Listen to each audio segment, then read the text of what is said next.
Good evening. I'm Linda Wright Moore. Thank you for joining us for Generations of Struggle, a mother-daughter conversation about sexual violence and a discussion about No, the Rape documentary. First, a reminder. If you've not seen the 94-minute film, it will be available to view free of charge through this Friday, April 2nd. You'll find the link on the They Carried Us Facebook page.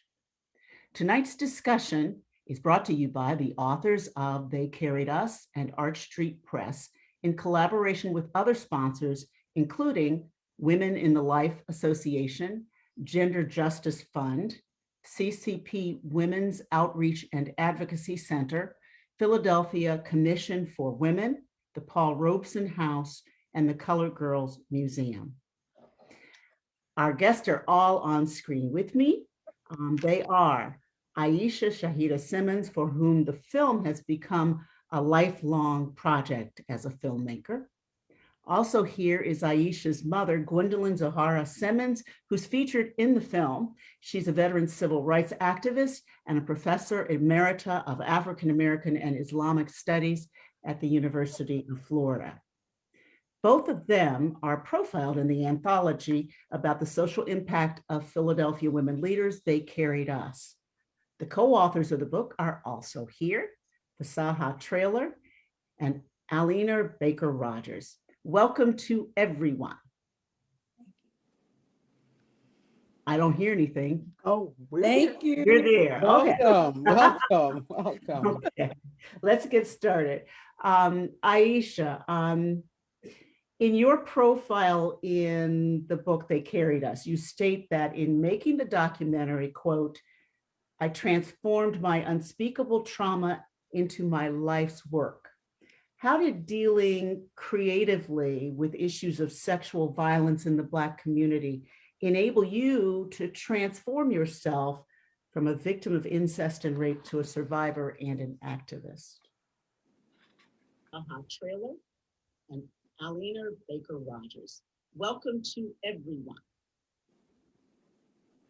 Sorry, I there. don't hear anything. Oh, Thank you. you're there. Okay.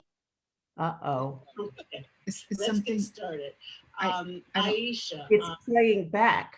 Oh yeah, I think it's playing back from another, if you have the Facebook video up, you can just mute the sound on it. Oh. Please excuse me. I'm sorry. It's too much happening in the background. First and foremost, thank you. It's really just a joy to be here with my mother and with Fasaha and Alina and Linda. So thank you. You know, when I first started working on No, when I first started No in 1994, working on it, I really, even though I am a survivor of sexual violence, of childhood and adult sexual violence, I didn't think the film had, I thought I was doing it. I was like, myself and Tamara Xavier, one of the co-producers, we were like, we want to help all those Black women out there. Like that was the goal. Didn't think it had anything to do with me in a very surreal way. And, you know, at the end of that journey in 2006, and then also just even now, I'm like, wow, and making No really was pivotal in my own healing journey. So it's like this, in this quest to support and help others, I in turn helped and saved myself. So that was huge. And I think it was in working with No, making No over this period of 12 years, which was not the goal at all. I thought I was going to be able to make it just like that. The whole process of making it was a very long journey, but it also really helped me to have compassion for myself because I was having compassion for other survivors, and it helped me to really understand what it meant to be a survivor, so that as a woman, Audrey Irons says in the film, I may have been victimized, but I am a survivor. So let's talk about this chronological piece. This story and film came out of your experiences, imagination, your reporting, talking to others, but it started 25 years ago. You worked on it for about 12 years, 7 of them full-time, and it premiered in 2006 at the Pan African Film Festival, and it's been seen around the world and continuously distributed since then. And what makes me curious about that is, just like you said, that you thought you would do the documentary and get it done in no time, but why did it take so long to complete, and why is it still relevant after so many years? Yeah. It took so long because at the time, people, funders, broadcasters were not interested in a film about sexual violence and healing and accountability, with and non-carceral accountability, but they weren't interested in a documentary that looked at sexual violence of Black women. The film moves from enslavement of African people in the United States and bypasses through key marker points in terms of, around lynching and how Ida Wells Barnett was a profound and powerful anti-lynching crusader. And prior to that, really talking about Harriet Tubman, like just really looking at this chronology and the Black Power movements and all of that. In the film, Black women are survivors, are also seen as experts, and it's all, with the exception of the narrative vignettes, it's all it's Black women and men talking about how we're going to address this issue. And I think now it's hard right now in 2021 to kind of be like, well, why would that be a problem? And so in so many ways, given how many stories that we're seeing on network and cable television, I mean, it's incredible, right? But at the time when I was working on it, no one wanted to touch it. And then I was out as a survivor.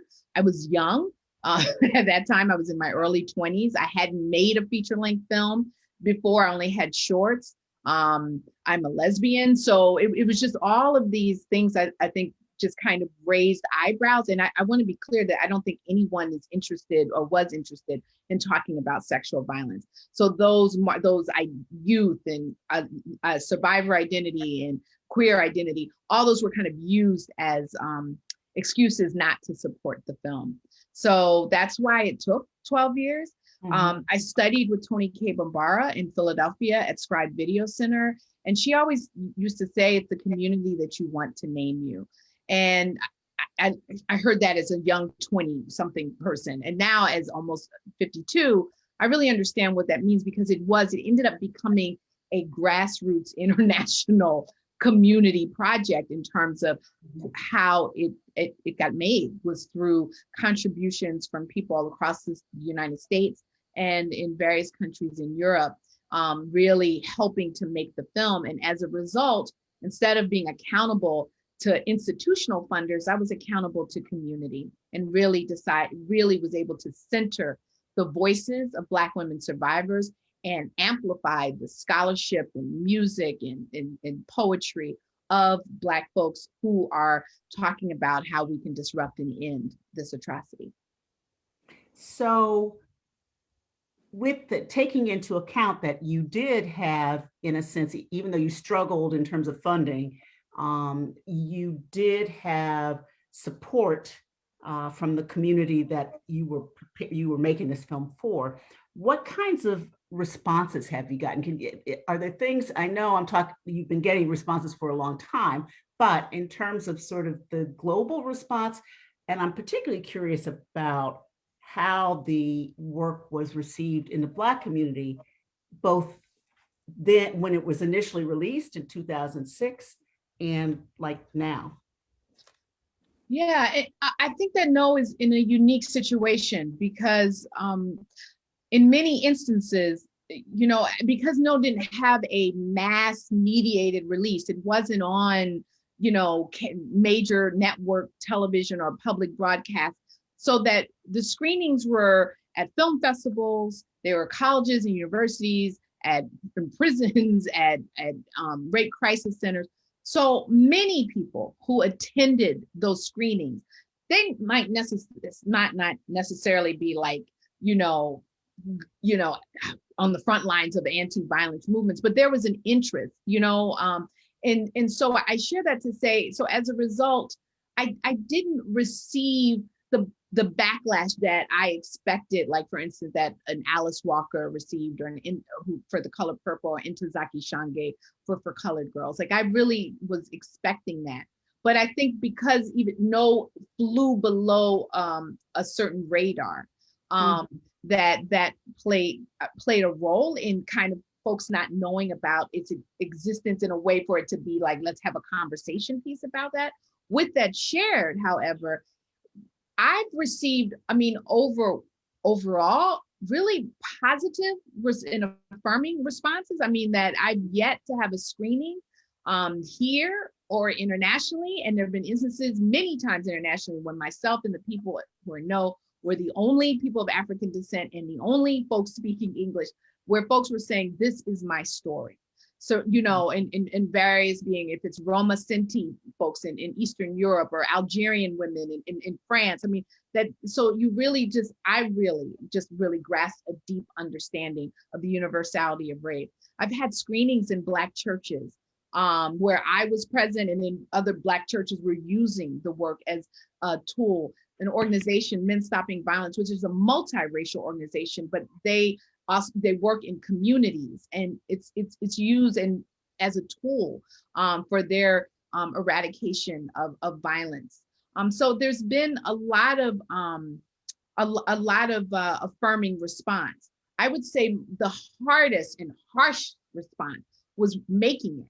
There, you know, that it was like a form of economic censorship, where I mean, I had networks say, you know, let's face it, most people in Middle America don't care about the rape of Black women and girls. Like that was, and you know, there are statements and literally documentation that I have been made public by major networks and programmers, where they really use language that they would never use now. And that just speaks to, I think, the movement in the work that has happened, where, you know, things that were quote unquote acceptable then we're not now. So well, don't give too much slack, because you know everybody now stands with Black Lives Matter. And if you've been looking at your TV today and seen that trial, it'll remind you that not everybody is convinced yet that Black Lives Matter. Right.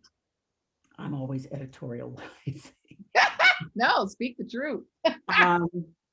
So I want to fast forward. I want to move back a generation here and this question goes to Zahara. You got involved with the civil rights movement when you were undergrad at Spelman, became active in SNCC, project coordinator for Freedom Summer in Mississippi, and continue to work for another 18 months. And that's really a fabulous experience. But you're featured in the film talking about the position of women, including activist women, in the 60s. On the one hand, you were supposed to be bold partners in advancing the movement causes. On the other hand, you were supposed to be submissive to men in private and intimate context. So tell us about that contradiction. Well, thank you, and greetings to my comrades on this Zoom webinar. Yes, it's, you know, the contradictions were glaring.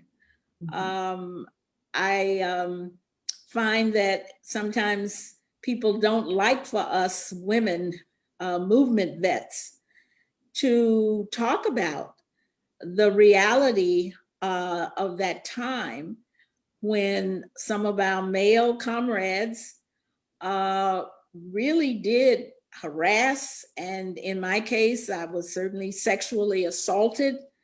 And, you know, when I reported it, I was told, you know, don't make a fuss of it. You should have given him some in the first place. So, you know, there was this idea that because you know, this guy is on the front line. Now I'm on the front line too, dodging the same bullets and being beaten in the head by the same cops and all of that. But nonetheless, after hours, you know, it's like we need to be comfort women to these men, which was just outrageous. And of course, I was in SNCC, which was the most, I would say, egalitarian, Mhm. of the civil rights organizations. We know that, in the SCLC, in the NAACP, and to some extent also in CORE, these were male run, and women were very much in the background. In SNCC, we fought to be leaders and on the front line. And many of the men supported that. But at the same time, we had this, sexism and a certain kind of misogyny that most of these guys who are still with us today, like myself, don't want to admit. Yeah. But Well, it's I certainly remember I was coming of age at the same time, and there was certainly that whole thing about, how the women revolutionaries had duties in standing up and in another position as well. yes. And a lot of times I think young women, particularly young women, were kind of flummoxed by all this disrespect and sexist behavior among their male peers. But you, Zahara, responded with a sexual harassment policy in 1964. Can you tell us about that?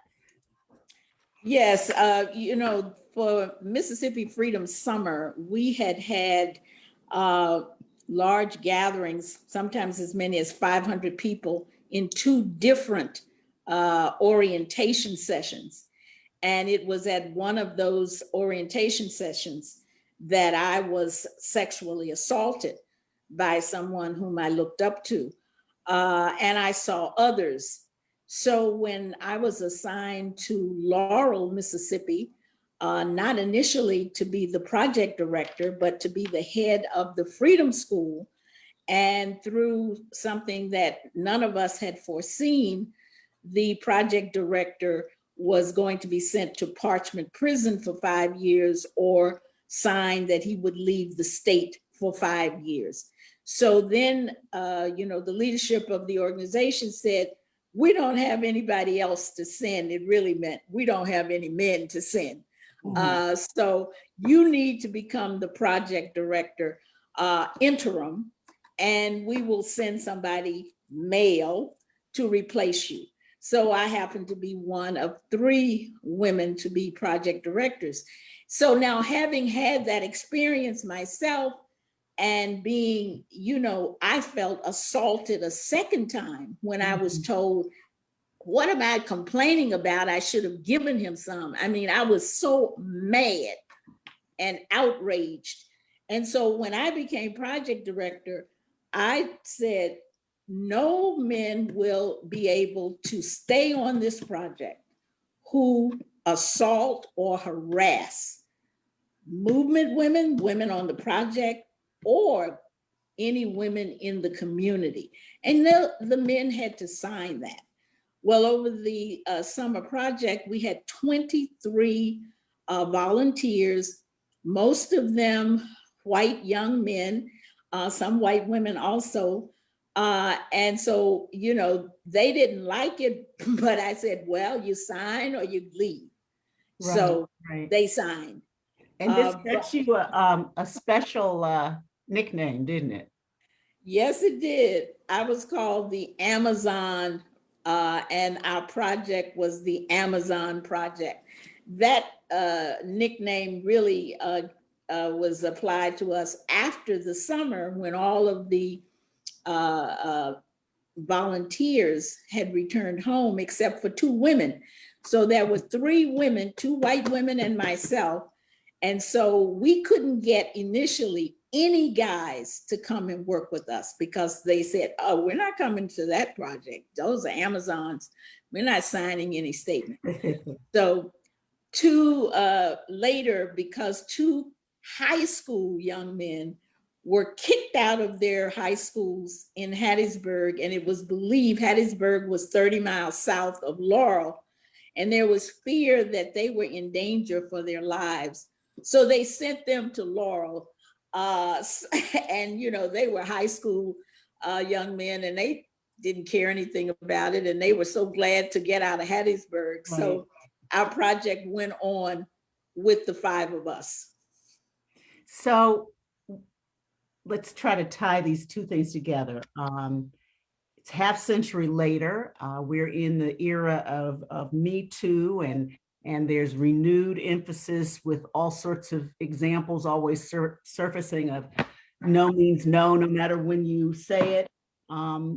But are we still, has anything changed significantly? The issues, I mean, is it that the problem is smaller because people understand better? Or is this a problem that will keep coming back as long as people are people? Are you referring to me? Should Oh. I speak to that, or are you sure? I'm not sure. Actually, either one of you can jump in. Well, I'll just jump in to say, I think things are better, but obviously the problem is still with us, and it's a worldwide problem. You know, as a professor of religion, I've focused quite a bit on women in religion. And of course, all over the world, we have this same problem. And, you know, the anthropologists, the feminist anthropologists say that women have not been treated equally since hunter-gatherer days. So, you know, we're talking millennia. Right. And, you know, religions, particularly the Abrahamic faiths, have really cemented to a large extent the misogyny against women and the feeling that men have the right, you know, to chastise women physically, etc. So I think we're in a period of change in this country and some of the other westernized countries, but still violence against women, sexual violence against women, it's rampant all over the world, including here. Another issue, just piggybacking on that. And I want to Right, I'm going to come to Aisha next, is that during this period of pandemic quarantine, there's been Yes. market increases in domestic violence. One Yes. study came out and said it was like almost 8% up, and there's other things I've read about shelters being full, et cetera. Yes, yes. So it clearly is still a problem. Yes. Yeah, I mean, I definitely, I think so there's, for me, many ways that I'd want to look at it. So I think that particularly because we're talking about, I mean, you know, sexual violence knows no boundary, and we're talking about as it relates to Know the Rape documentary, sexual violence in Black communities. So what I feel like what has changed is that more Black survivors are speaking up about what's happening. And because there's been historically this, and it's still there, a notion of we have to protect the race by all means because we are under siege because of racism and white supremacy. So we cannot air our dirty laundry. And now what I'm observing over the past 27 years is that it's kind of like, no, we're going to address racism and white supremacy, and we're also going to address sexual violence. And I think just the understanding that also, and particularly around childhood sexual abuse, and that sexual violence is happening. It doesn't know any boundaries, meaning that, you know, trans folks, boys, sexual violence is happening. And while cisgender men are definitely the big proportion of the people who cause harm, sexual harm, they're not the only ones who cause it. That's not what Know the Rape documentary explores. It really looks at the sexual violence committed against Black women and girls by Black men. But I also, just in terms of my ongoing engagement and just in terms of my continued work, in terms of including the voices in my subsequent project, including the voices of survivors who are not necessarily women, talking about the violence that they experience as children. And focusing on that specific of sexual violence against Black women as opposed to white women. There's a divide there that persists, right? You mean, Yeah, I mean, I think, I think that what you know what we see is that, I mean, we haven't, now we're seeing it, but for so long Black women weren't seen as capable of being raped. I mean, just to dovetail back to your initial question around responses, I mean, I had young, I mean, and very earnest, and not meaning to be offensive or anything, as is often the case in the when I was screening No in the early 2000s as a rough cut, that people were saying, white folks were like, well, prior to seeing your film, I didn't know Black women could be raped. So that there was this kind of notion that I mean, I don't. what I it don't- meant was that they thought it was either two, it was that we were so strong and that we were going to fight them all. So it's like or that it was like we're always, just sexual beings. So it was really playing up on two huge stereotypes, right? That we're just unstoppable and nobody's going to get in our way, or we're always just available. And so, I mean, and I think that played a role in why I didn't get, why it took so long to make the film, because people just were not willing or able to see Black women as both victims, right? Because I show all of the survivors in terms of they share their testimony, but then we see them again as agents for change, as experts. And we have, Elaine Brown from the Black Panther Party, Janetta Cole, Beverly Guy Sheftall, Loretta Ross, just really powerful women, scholars, activists, who have really played pivotal roles in shaping, and of course my mother, that goes without saying because she's on the call, but in terms of really shaping a lot of the way in which we think about gender violence and Black feminism, Barbara Smith. And so, and I think that really, I was pushing up against their funders' own notions and beliefs. They wanted to hold on to their stereotypes rather than let go and really see, like, we need to talk about this. And I want to be clear, like, it wasn't just white funders, Black funders as well were like, well, a woman shouldn't be in a man's room at 2 a.m. in the morning. I mean, that was in a grant rejection letter that someone, so it's just, or what's your axe to grind? It's like, I want to end rape. That's my axe to grind. Right. And even when you look at the Violence Against Women Act, which has just been passed, but there were a lot of Republicans, 172 or something, that voted against it. And this law has been around since 94, first introduced in 1990 by Joe Biden, but it didn't pass until after the O.J. Simpson, after Nicole Brown Simpson was murdered. So it's like all the time there seems to be the tug of war of people trying to do the right thing, but society saying, well, no, that's nothing, until something forces it into the forefront. Let's talk to our authors. And my first question for you is, how did you happen to select a mother-daughter team? I know they're both fabulous, but to select them to be in your book, and did you do that with any other family groupings?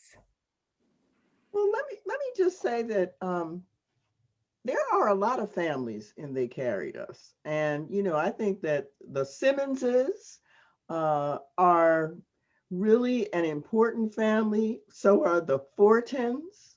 So are Mamie Nichols' posse. So there are a lot of families in They Carried Us. And, I think that it's something to be said for the transmission of an activist bent about a sort of critical view of society. And I think that this is not, the Simmonses are not the only ones in They Carried Us. Sissy, did you want to? Oh, yeah, I want you to dig a little bit deeper in that. There was a reason that you wanted the two of them in the book. I remember when we were going through the selection, you're like, we've got to have, these two women. So I don't know if you remember all of that, but Oh yeah, yeah, yeah, you yeah. remember. You thought it was really, there was a very specific reason or reasons that you thought that the two of them should be. Yeah, well, Um, that is true. That is true. And I think that I think one of the other things that we would want to say about that is that we think that the stories that each one of them told were very, very important. You know, the civil rights story, and the sexual violence story. That was very important. And we really thought that it was important for that to be vocalized, for that to be presented, for that to be highlighted. We didn't want to shove that under the rug. So, yeah, and to I mean, I had the opportunity to interview both of them for the book, Zahara and Aisha, and it was for me, being in that position, it was real obvious. It was immediately obvious why it was important for them to be in the book, for why their stories needed to be heard. Just in terms of them as individuals, but also this connection that is a part of this conversation that we're having right now. And I would definitely say for me that uh, it was a learning experience listening to the both of them. Some things that yeah, you might have another question, and I'm not sure about this, but I wonder how often it is that mothers and daughters get here, to this place of realness, and I imagine, well, I know, that it was hard, uh, but the two of them got here, and I Right. just wonder how much that happens, because I suspect it's desperately needed. Yeah, well, the mother-daughter relationships are among the most complex that Yeah, there are. So, and having the cross-generational perspective on what is such an important issue is really meaningful. I am going to ask a question. We touched on this a little bit, but I want to have some fun when we were doing our prep work. So in the montage at the beginning of your film, there are some clips with what I guess, what do you call them? Gangster rappers and stuff. And within those music videos where the girls were like almost not clothed and the guys, of course, they're always clothed. And you know where I'm going, Aisha, So to the sweet. Grammys. Um, I didn't see the Grammys. I was meditating, but go ahead. but you've heard about it, you know. No, I So never. there were two very well-known performers, um, um, Okay. Megan Oh, Thee Megan Thee Stallion Stallion. Uh-huh. and Cardi B, who were, um, shall we say, dressed similarly to the women who were in the opening of the documentary with in the rap video Mm-hmm. with G strings and rear ends poked up and all of that. Is that and you know, I happened to talk to a friend who was watching the Grammys with a 10 or 11-year-old daughter and sent her out of the room because of what she saw. What perspective, if any, do you have about that kind of a display and what that says to the people who you said believe, well, that Black women couldn't be raped and that they were sexual beings? Doesn't that just underline stereotype? I well, let me be very clear that my having the videos in the montage in the opening of No, it was an R. Kelly video, it was a Fat Joe video. So these are men who have they're documented violence against women. So that for me, it wasn't that was really important to include the images of Mhm. the men.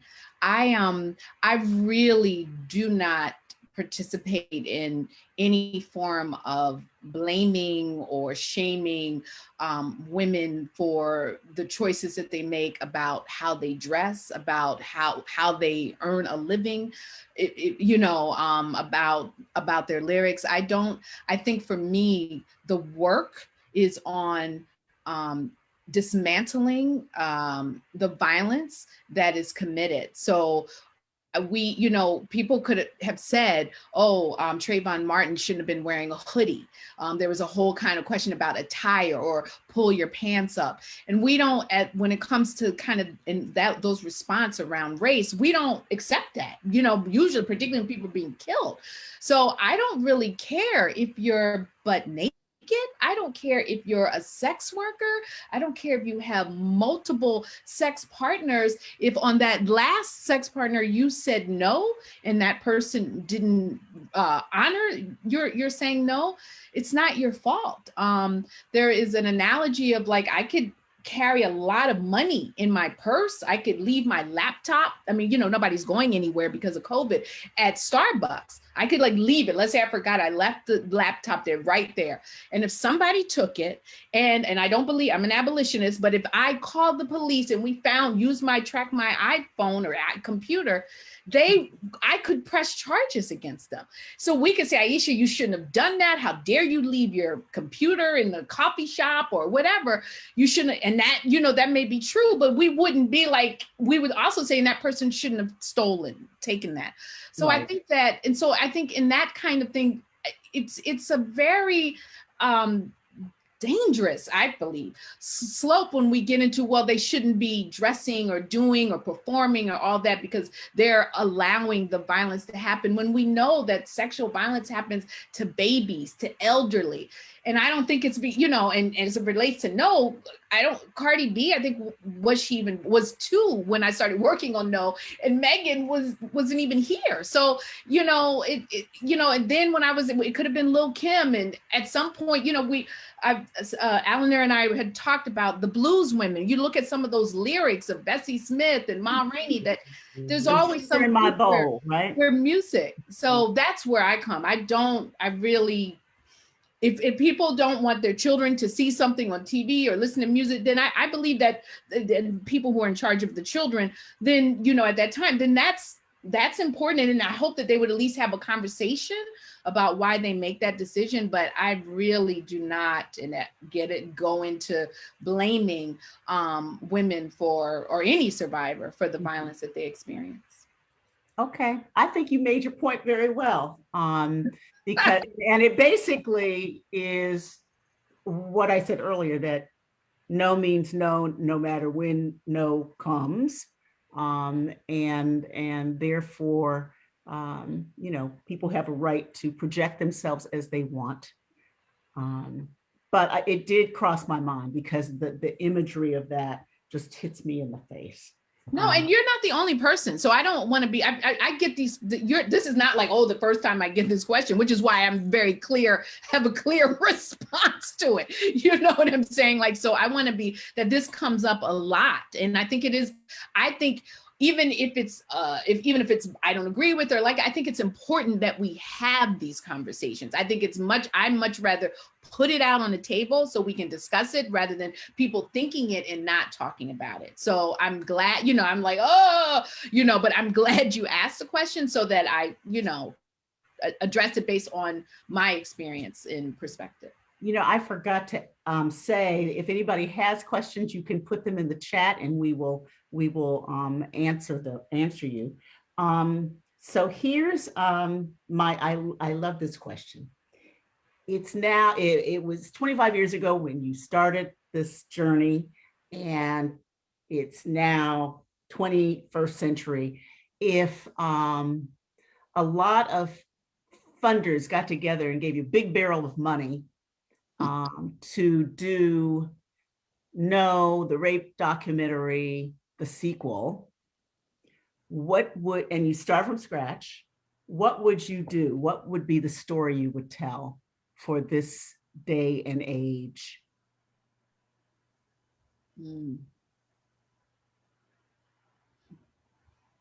I would definitely include one of the things that I don't, it's done and I did the best I could at that time, but No doesn't really touch childhood sexual abuse.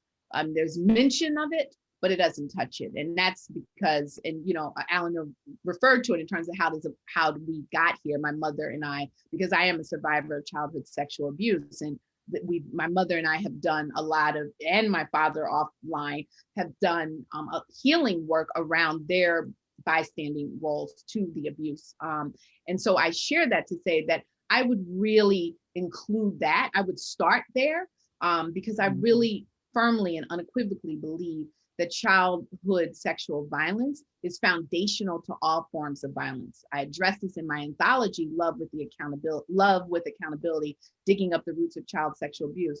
But I really think that it would be really important. And I didn't touch it, because at the time I was working on No, I hadn't really dealt with what happened to me, and I wasn't in a position, mental, psychological, to go there on screen.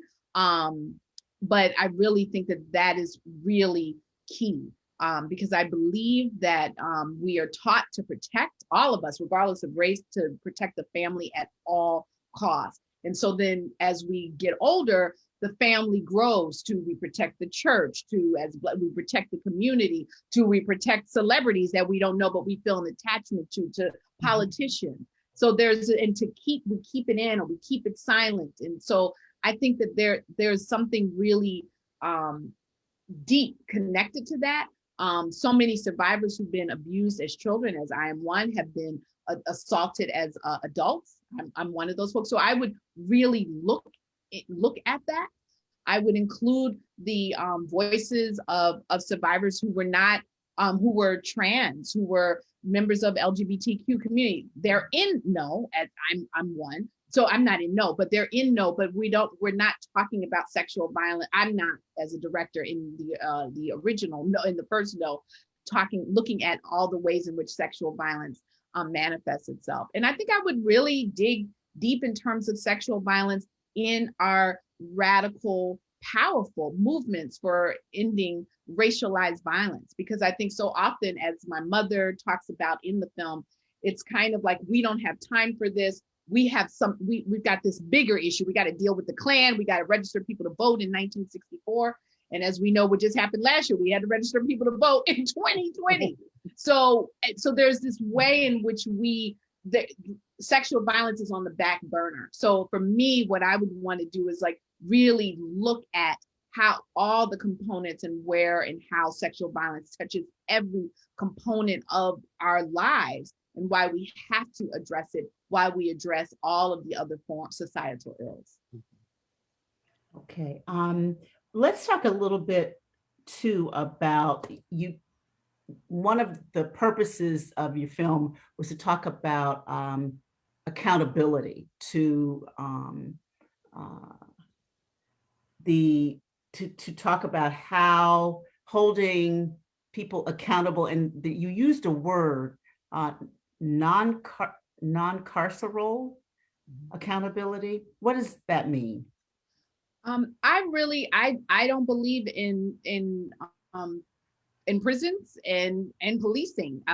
So in response to violence. And I know that, and particularly when people hear that in the context of sexual violence, it's like, what? Well, what are we gonna do? Just gonna let the rapists run amongst us, you know? And the reality is first and foremost, we know, as a study that the transnational organization Black Feminists, Black Women's Blueprints, that 60% of Black women are sexually assaulted by the time that they're 18. This is one of the reasons why I want to really focus on childhood. I would focus on childhood sexual abuse. And so, I think that part of the silence, and particularly we see what is happening to Black communities as a result of policing, is people don't break the silence because it's like they don't want to send another brother to jail. And so I really tease this out in my anthology. I touch on it in No, because no one really is advocating for policing or prisons, but we are advocating for accountability, for transformative and restorative justice. And so I believe that we have to think outside of the box. Right now, the only options that most of us are told, you've been harmed, you call the police, period. But we know from RAINN, Rape, Abuse, Incest National Network, that out of every 100 rapes, about 2 people are convicted. So that means 98 rapes are not. And there's so many people who experience harm, and the harm doers are amongst us. So there's a notion that, because if we don't have police, we're not going to be safe. we're not safe.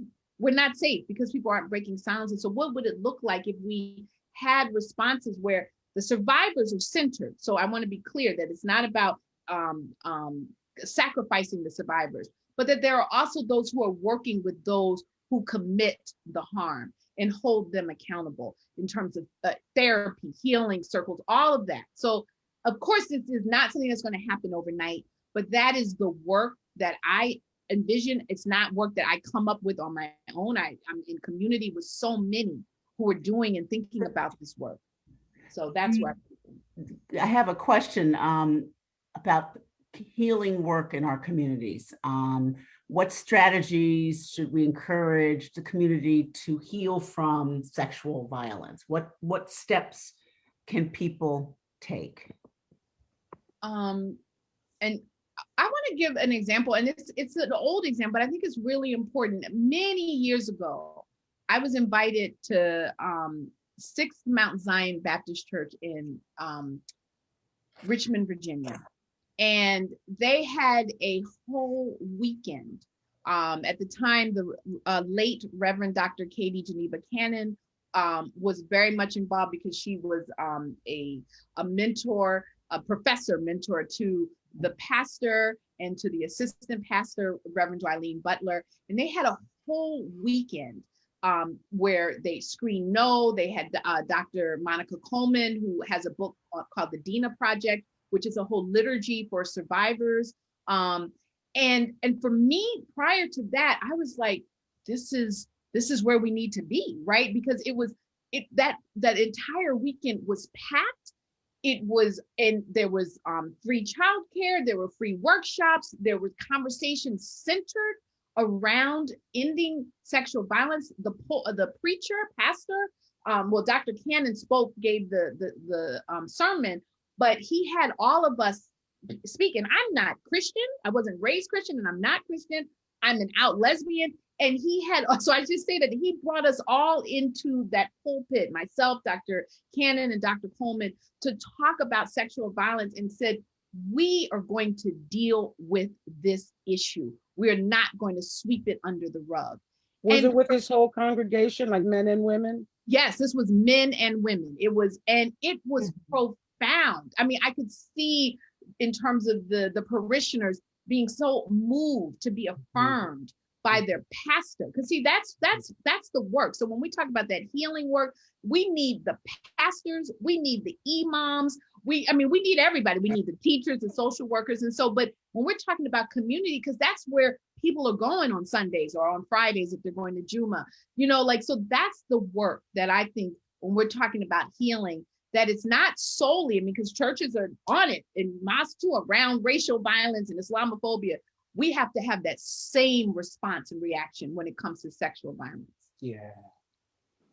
Everybody agrees. Fasaha, Yeah. what do you guys think about it? There's some other perspectives here of looking at this whole issue from the authors of what you take from the documentary and the discussion that we've had. Well, if I can, there are a couple of things that I'm thinking. Number one, I'm thinking that so much of this is rooted in the idea that that force is okay, which is, force I would describe as just, a little bit away from violence, but the idea of force being okay, and that being something that people think is really, important to be able to force someone. And I also think that, that a lot of this is rooted in our failure, really, to take the lives of women seriously. I mean, why should a woman's life be any less important than a man's life? Why should we not be really, we should be focused on making sure that all the members of our community have, are able to live out their lives in dignity. And I just think that that's really important. And I guess maybe the third thing that I would say is the idea that women have to take responsibility for the actions of men. I think that idea is old. We need to throw that to the trash heap. Okay? We really need to throw that And to burn the it. trash heap. Yeah. Yeah, because you can only control yourself. Never mind what somebody else is thinking about you or whatever. So I just hope that we can move toward that. You That's know, probably not different from what Aisha or Zohara has it's said. not, and it really is so basic. It is the same. It parallels the kind of respect and equal equity that the movement was about Yeah. for African Americans. Yeah. And applied to Yeah. women. Let me just say, there's a book title actually that I used to teach from, and by Sarah Lawrence Lightfoot, and it has nothing to do with this topic at all. But the title is Essential Conversations. And one of the things that I take from the film and the documentary and this discussion is that, I would is that young girls, there needs to be a way for us to have these conversations with them. We talk about this notion of good touch, bad touch. I don't know how much we really get into that with them. So that's one of the things, just listening to, the woman who was 12 years old, in the documentary. And I think there was someone else who was younger too. You know, that, one of the things that has happened, and this is another thing I think needs to be thrown out to some extent, in the Black community, is that, if an adult tells you to do something, you do it. Mhm. Well, what if it's not good for you? What if it is sexual assault or rape? And how does a young girl, preteen, teenager, know how to grapple with that in her head? As that 12-year-old, as the woman who was a 12-year-old said, she didn't even know what sex was. Mm-hmm. Mm-hmm. So that's one of the Yes, they things. don't have words for They don't what have words has for it. happened. That's right. And they don't even have words for their body or their body parts. So I take that from it. And Aisha can't say it enough. And I certainly take this from it: accountability, accountability, accountability. And the notion and this thing about secrets, we got to throw that in the trash dump. Yeah. So those are the kind of things that I take from this. Okay. Any closing thoughts? Zahara, Aisha? Mom, you haven't said anything for a while. Well, I mean, you were carrying the ball there beautifully. Again, even though I just read where only about 60% of the people in America say they are churched or mosque or synagogue. So we know that religion is playing less of a role than it played, for instance, when I was growing up. But nonetheless, I also think that we have to deal with scripture and interpretation of scripture that has been used to justify male control of women's lives.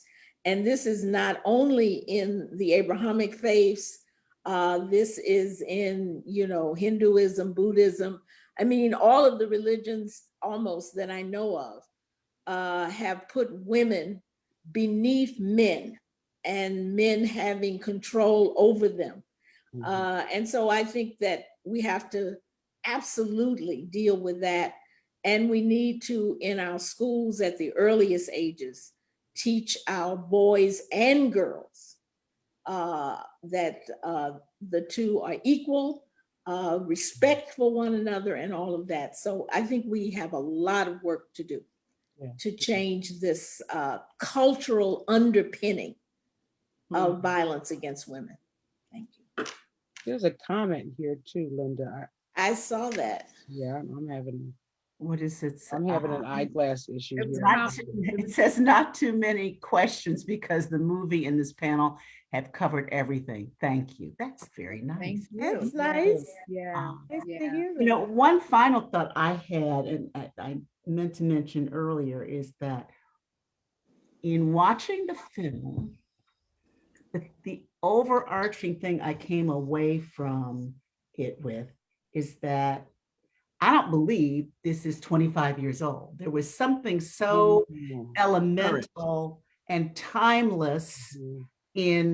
in the presentation that, you know, because a lot of times if you shot some of it, you know, even 5 years ago, 10 years ago, it looks dated or somehow, but what was being communicated and the way it looked and the way it felt very contemporary. So Aisha, if you don't happen to make a sequel, I think the work will stand the test Yeah, of time. it feels it, I'm sad that it's timeless, you know, because it speaks to where we Absolutely. are. And but really, I really, as we live in this really fast-paced social media age where it's like you create content immediately. And I am so not thankful that it was hard and that I had single digits in my checking account for a big part of the time. Like, I'm not happy about that.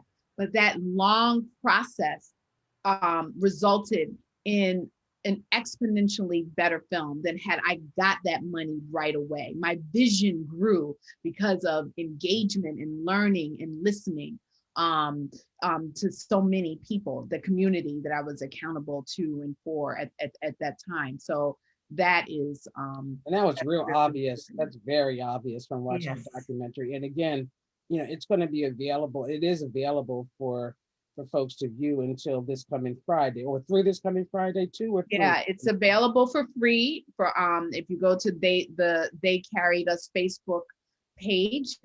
They had there's a password because I don't know the URL because it's a Vimeo URL. And then after the second, No is available for $1 streaming rental for 72 hours. I drastically lowered the price in response to COVID. I wanted it to be accessible to all, and it is subtitled in Spanish, French, Portuguese, and German. And all of that translation was done by Black women whose mother tongue they speak those languages. It's very important for me for the film to be accessible in the Black diaspora, and so that was something. So if you don't see it by Friday, you can go to knowtherapedocumentary.org, and that's no N-O, because sometimes people spell it K-N-O-W. So it's N-O, therapedocumentary.org, and go to the streaming page, and it will just, you know, connect you to the Vimeo page, and you can view the film there for $1 streaming rental. Okay. Well, our time is just about up. So I really enjoyed this discussion, Aisha, Zahara, Fasaha, and Alina. We want to thank all of you for joining us on this last day of Women's History Month. Thanks also to Christopher Rogers of the Paul Robeson House for providing our technical support. And yay! Yay, yay, yay. And again, you can see the documentary through this coming Friday for free and for $1 thereafter. I encourage you, by the way, if you didn't see it, to please look at it, and also to get a copy of They Carried Us. And so you can read more about our guest and dozens of other fascinating women from Philadelphia's past and present. Thanks again for being with us, and good evening. Evening. Thank you. Thank you. Thank you.